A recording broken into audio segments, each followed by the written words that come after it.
And on to that, you mentioned George Floyd in that.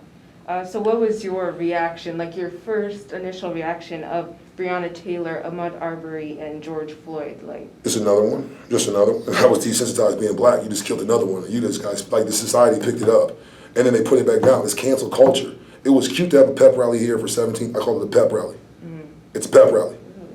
why? Black Lives Matter can be insulted because it's a fucking pep rally. Because you haven't done anything. You irritated a wound, but you didn't heal the wound. You just made it worse, and people see it as a wound, and you haven't followed through. But you started something. That's why I'm going to invest in you, because you took that, and now you talk to people, you learn, and you grow. Don't take something that doesn't belong to you, marginalize and monopolize it, and become the problem. George Floyd was an American. That's why the protest was here. It wasn't because of the people, the 4 indigenous women that got killed. You should have had protests a long time ago, not pep rallies and then create a protest and monopolize and not give a platform. So if you're really going to sell the idea of change, you have to have inclusion with all people and everybody has to speak. It surprised me when people took notice, but it saddened me when they didn't stay focused. So what was your initial reaction to the recent deaths of Breonna Taylor, Ahmaud Arbery, and George Floyd? I mean, probably my reaction to those deaths, those murders, not unlike my reaction to the killing of Aisha Hudson here. You know, there are circumstances that we continue to see taking place that are unacceptable, that affect some communities more so than others, black and brown communities more so than others. And every single time it's devastating. You know, every single time you hear the news or you watch a video, my stomach drops. It's the same feeling, you know, and it's traumatic. I know it's traumatic for me, it's traumatic for folks that I talk to, but I think that what happened this summer was this realization, this awakening for people that we're not just experiencing the pandemic of COVID-19, we're also experiencing this pandemic of systemic racism and violence against black and brown bodies. And many people who previous to that didn't have the language for what's going on found the language, were introduced to the language. And, you know, more than saying enough is enough, decided to look to one another and say, what can we do? And that was a really powerful global moment. You know, it's something that when you think about the fact that people were protesting literally across the globe, you know, we had 20,000 people almost here march in Winnipeg, but it was happening everywhere. That to me says that people are now committing to each other to do this work together and letting people know, letting black people know, letting indigenous people know that they're not alone. And that's a really important message to receive. You know, as a black person, really powerful message to receive, to see that, okay, we're not in this alone, right? We're not the only ones who are gonna go out and march and bring this up in our workplaces or on our dinner tables, things like that. So, I mean, it was a good awakening. It's something that I still see people talking about, actioning, which is really wonderful. And you know, hopefully when we get through these cold months and back into the warm seasons, we see more of those kinds of things happening because it needs to be ongoing. Justice look like to you in those situations? That's a really good question. I think that's a really, really good question. Justice, to me, not just in those situations, because those situations they don't exist in a vacuum, right? They don't exist in isolation and away and outside of all of these other systemic issues. They are all interconnected. And so to me, justice is not just about these murderous police officers being held accountable. Justice is also about housing. Justice is also about food security. Justice is also about employment, education, you know, gender equity. It's about us identifying and stamping out systemic discrimination across the board. And it's committing to fairness and equity in all systems because all systems are connected. And so it's very easy, I think, for us sometimes to focus on, you know, these cops getting away with with these actions, and it's important that we focus on that, but it's just as important for us to focus on all of these other areas that contribute to these circumstances ever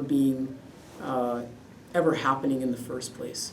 They're not mutually exclusive items. What was your initial reaction to the recent deaths of Breonna Taylor, Ahmaud Arbery, and George Floyd? Well, it's been going on for decades, and I'm not surprised. And I ended up watching a film the other day, and it escapes me. And it's about someone who's unfairly accused of murdering someone, and this was in his 60s. And I just find that it's unfortunate there are segments of our society and in Canada that really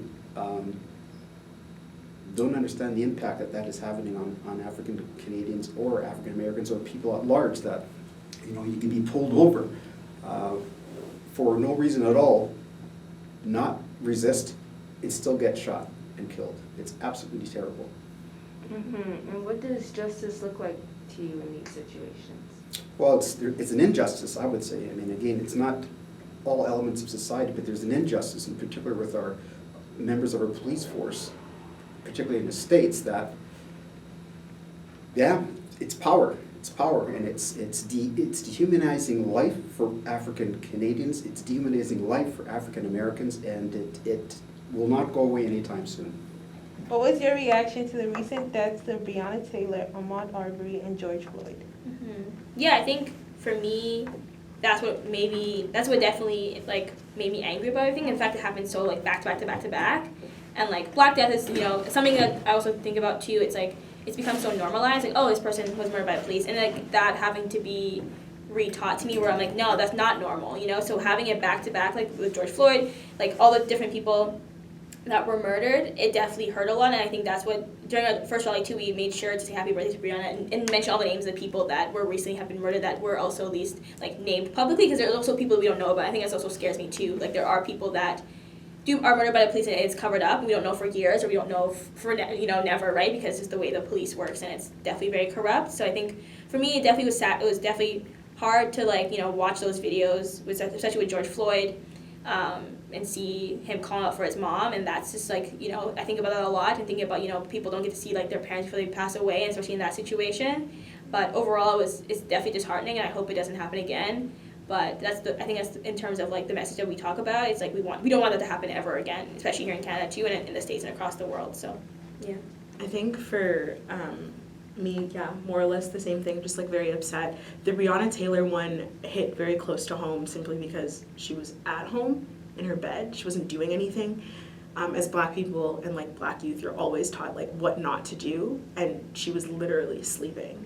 That should be one of the safest things that anybody should ever do, sleeping in their own home. They've been doing nothing illegal. Sure, her partner had a firearm, but he had all the legal bearing to have that firearm, same as the police, they say. So very disheartening. And then it was those deaths happened, and then they just kept happening. And it was Oluwatoyin Salau. That was the one that really hit home for us. She was an organizer just like us, literally 19, very close to our age, I believe. And she was on the front lines, fighting for Black lives. And she was murdered on her way home from one of the protests because no one was looking out for her. So it was just again, one thing after the next, and you still have to keep going, and you still have to organize to make sure everyone's safe, you have to make sure you're safe, you have to make sure everyone's mental health is intact. So there was a lot of crying, a lot of rage, just every emotion, but channeled, I think, into the best way that we could have. What looked like to you in those situations? For me, I usually go based on what the family wants and what the family says. Yeah. So if they feel justice is that person going to jail, as an abolitionist, I don't believe in prisons, but at the same time, if that's what that family needs for justice, then that's what I'm gonna fight for. Yeah. Right? That's what I'm gonna go for. I think it's based on the needs of those who are connected to that individual, and not my own personal selfish needs and what I see fit for justice. Because you never truly know how you're gonna feel until you're in that position. Exactly. Yeah, it's a very personal thing, because from us, we can say, oh yeah, that person should like the prison shouldn't exist, or like that person should be given some type of like community consultation, and like the community gets to decide if that person should go to jail or not. But like yeah, if we're not that family, or not that person who's directly hurt, I would have no fortunately enough, I don't have that. I had never experienced that type of feeling of knowing that someone in my life was murdered by the police or whatever. And like I think we assume that each of us would say go to jail or whatever, stuff like that. But at the same time too, everyone is so different. So at the same time, yeah, justice can look very different in terms of different communities. If the Black community, Indigenous community, it can look very different. And I think it just depends on the family and making sure you respect that family's wishes and be able to like thinking about that too. I think about capitalism, which is like kind of making a connection to capitalism. Everything is tied in. Right? Yeah. But just like, justice can look like making sure that family has enough money to pay for their funeral for their like lost one, right? And like pay for the legal fees and pay for all the mental, like, the therapy and all those different things. Justice can look like, yeah, be able to provide that family with like financial security. So I think that's also super important to remember that like, people that have lost their sisters or their brothers or their siblings or whoever it may be, like they have to go through all the like legalities around it, and it's so hard, I imagine, and like hearing it from other people. So I think people have to remember like you have to put your money where your mouth is too in terms of like justice, and like if you have the funds to give to people, give them. Like there's no time for making excuses at this point if you have the privilege to do it.